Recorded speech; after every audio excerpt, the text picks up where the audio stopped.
So very good morning to all of you. Last class में हम लोग मध्यकालीन भारत को स्टार्ट करके दो मुस्लिम आक्रमणकारियों के बारे में पढ़ा। पहला मोहम्मद बिन कासिम 712 ईस्वी में आया, दूसरा मोहम्मद गजनवी 1000 से लेकर 1030 तक उसकी ड्यूरेशन रही और भारत में लगभग वो हर साल अटैक किया। इन दोनों आक्रमणकारियों की खास बात क्या थी कि ये भारत में केवल लूटपाट करने के उद्देश्य से आए थे और ये यहाँ से वापस चले गए।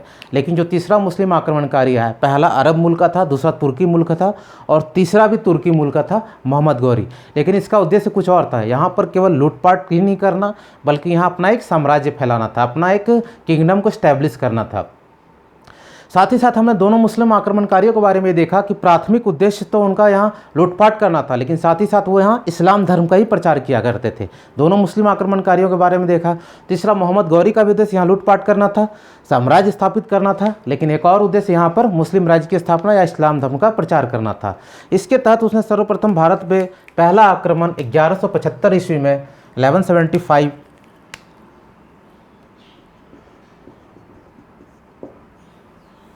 सबसे पहले मोहम्मद गौरी के बारे में हम जानेंगे। मोहम्मद गौरी ये तुर्क मूल का था।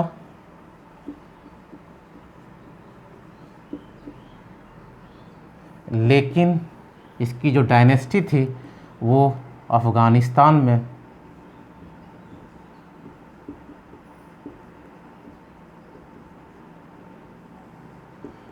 गजनी नामक जगह पे थी और डायनेस्टी का नाम था गौर। इसीलिए मोहम्मद गौरी के नाम के आगे गौरी लगा हुआ है, गौर से गौरी बना। भारत एक बहुत समृद्धशाली देश था, बहुत प्रोस्पेरस था, यहाँ बहुत धन दौलत था। तो यही एक चीज़ थी जो विदेशी आक्रमणकारी जितने थे, स्पेशली मुस्लिम इन्वेडर्स, उनको ये अट्रैक्ट किया। उन्होंने सबसे पहले मोहम्मद गौरी ने 1175 ईस्वी में मुल्तान पर आक्रमण किया।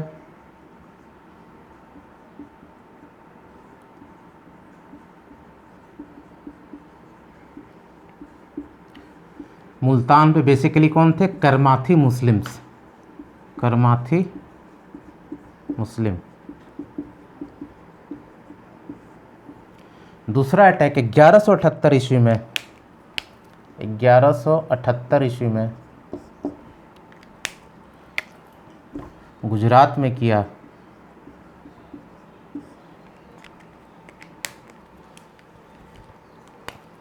इस समय यहाँ के राजा भीम द्वितीय थे, जिन्हें मूलराज के नाम से भी जाना जाता था।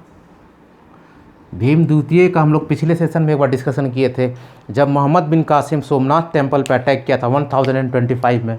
वहाँ पर ये चालुक्य डायनेस्टी का था और वो भी चालुक्य डायनेस्टी का था।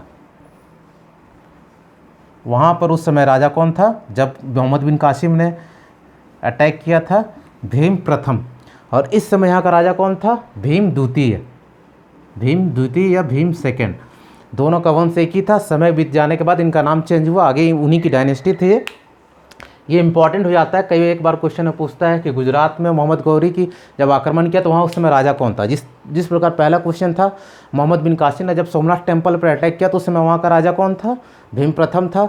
और इस समय यहाँ राजा कौन था? मोहम्मद गौरी के आक्रमण के समय भीम द्वितीय था। किस वंश का था? चालुक्य वंश का था। मोहम्मद गौरी की इस युद्ध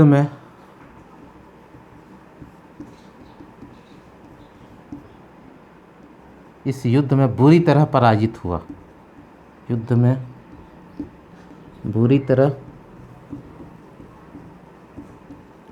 पराजित हुआ और ये उसकी भारत में पहली आती है। Mohammad Ghori first defeat in India, correct. Next, हारने के बाद 1179 में वो वापस कश्मीर और सिंध में चला गया। 1179 में कश्मीर और सिंध नहीं गया, कश्मीर और सिंध पे आक्रमण किया और वहाँ अपना कब्जा कर लिया। कश्मीर और सिंध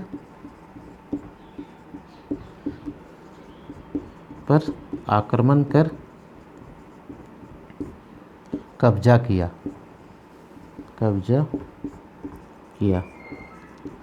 उस समय भारत में क्या स्थिति थी? उत्तर भारत में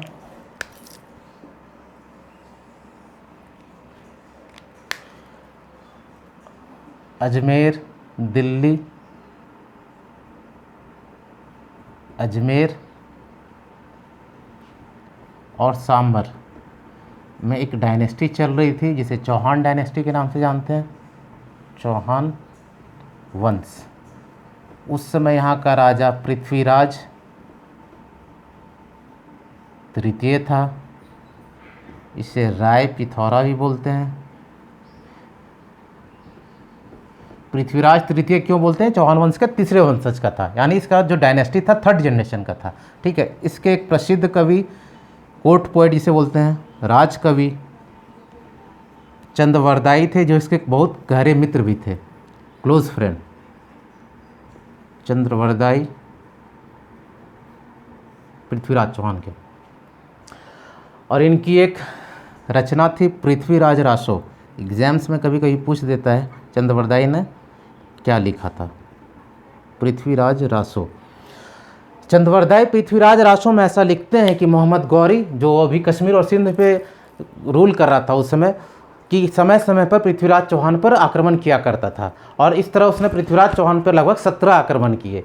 पृथ्वीराज चौहान हर बार उसे हरा दिया करता था और हर बार मोहम्मद गौरी माफ़ी मांगकर वापस चला जाया करता था। लेकिन 1191 ईस्वी में एक निर्णायक युद्ध हुई जिसे हम लोग फर्स्ट बैटल ऑफ तराइन के नाम से जानते हैं। तराइन का प्रथम युद्ध, one of the most famous battle in Indian history, प्रथम युद्ध। इस युद्ध में मोहम्मद गौरी और पृथ्वीराज चौहान की सेना आपस में तराइन में मिली। तराइन कहाँ है? हरियाणा में है। और इस हर बार की तरह इस बार भी पृथ्वीराज चौहान ने मोहम्मद गौरी को पराजित किया। मोहम्मद गौरी को पराजित किया।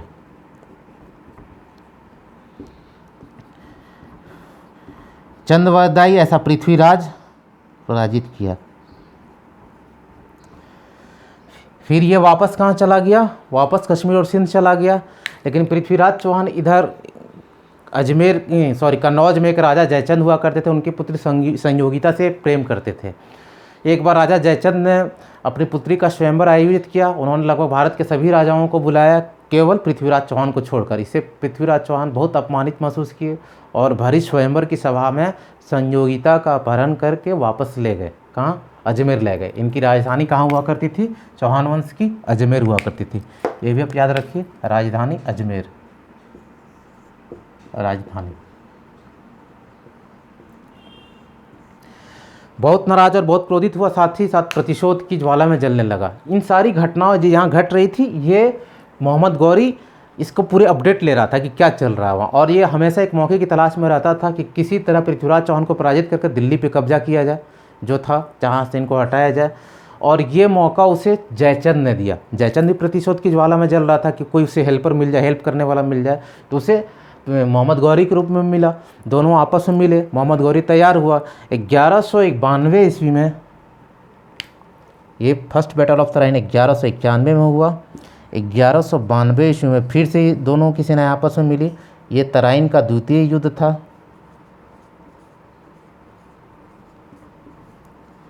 इस बार पृथ्वीराज चौहान पराजित हुए। पृथ्वीराज चौहान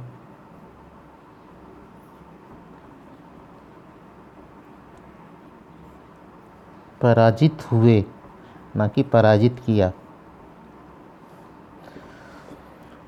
और ऐसा चंद्रवरदाई अपने पृथ्वीराज रासो में लिखते हैं कि जब द्वितीय तराइन के युद्ध में पृथ्वीराज चौहान हारे तो मोहम्मद गौरी ने इन्हें बंदी बनाया और इन्हें अपने जो उनका जहाँ पे उनकी डायनेस्टी चल रही थी गजनी, वहाँ पर बंदी बनाकर ये ले गए।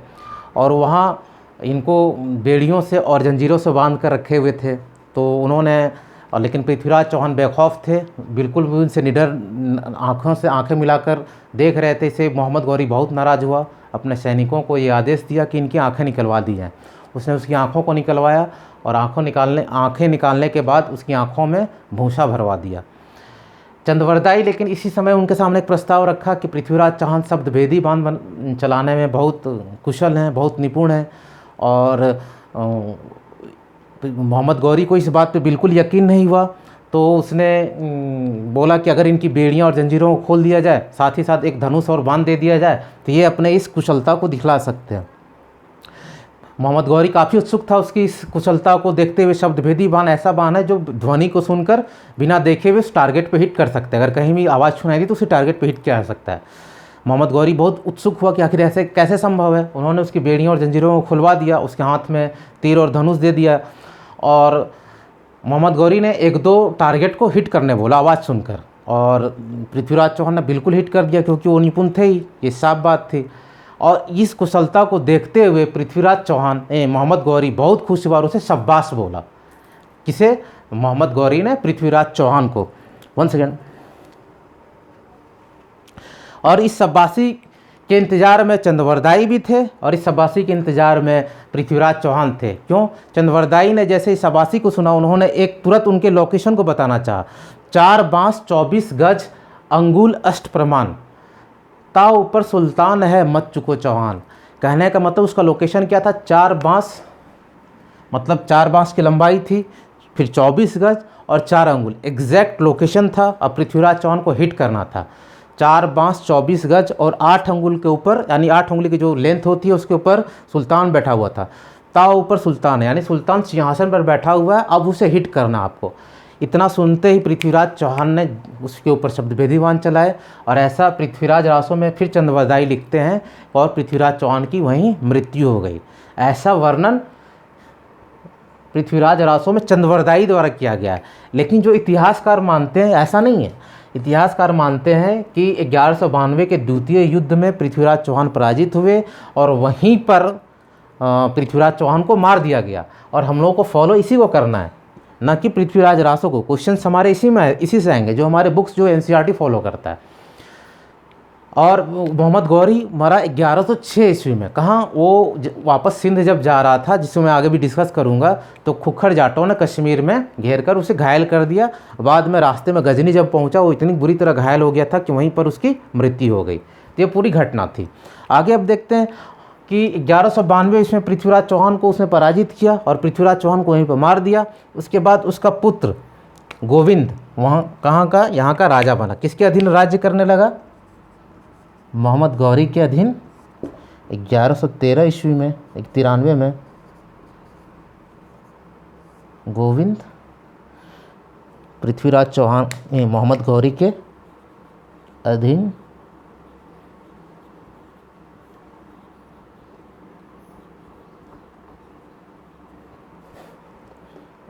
शासन करने लगा। शासन करने लगा।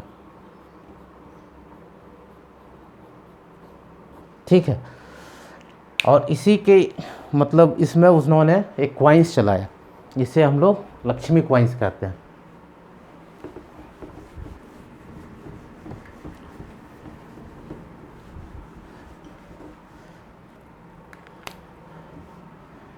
ग्यारह सौ 93 ईस्वी में ही मोहम्मद गौरी ने दिल्ली को अपनी राजधानी बनाई। दिल्ली को राजधानी बनाया।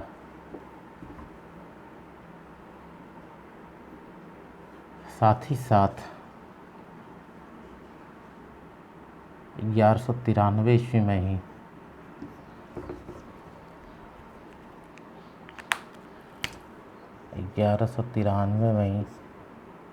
लक्ष्मी क्वाइंस चलवाए। लक्ष्मी क्वाइंस, लक्ष्मी की आकृति के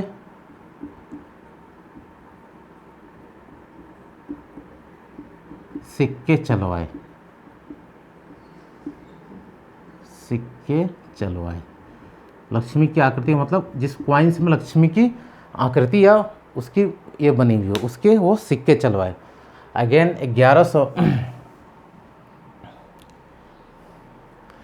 1194 ईस्वी में, सिंस अब ये जयचंद को भी अपने अधीन करना चाहता था और जयचंद इस बात को मान नहीं रहा था, तो 1194 ईस्वी में बैटल ऑफ चंदावर हुआ। चंदावर का युद्ध।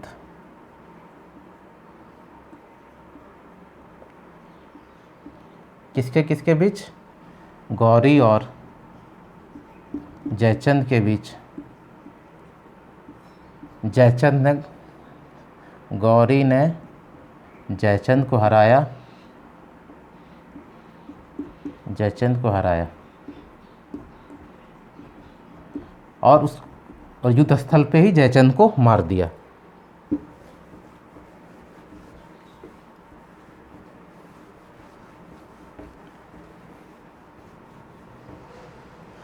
इस युद्ध को हराने में उसका एक गुलाम, जिसे कुतुबुद्दीन ऐबक के नाम से जानते हैं,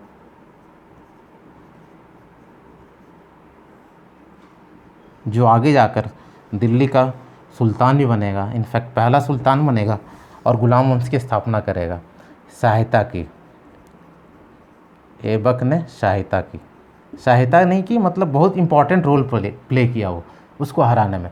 इससे खुश होकर गौरी ने उसे सेनापति नियुक्त किया।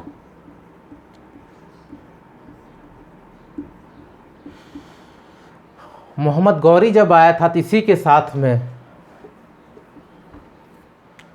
ख्वाजा 1192 ईस्वी में साथ में ख्वाजा मोइनुद्दीन चिश्ती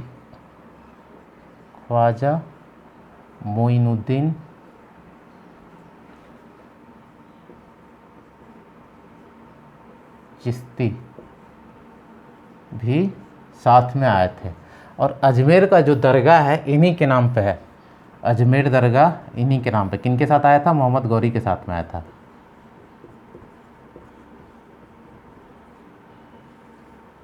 क्लियर है? रिमेनिंग हम लोग नेक्स्ट सेशन में डिस्कस करेंगे। Till then thank you.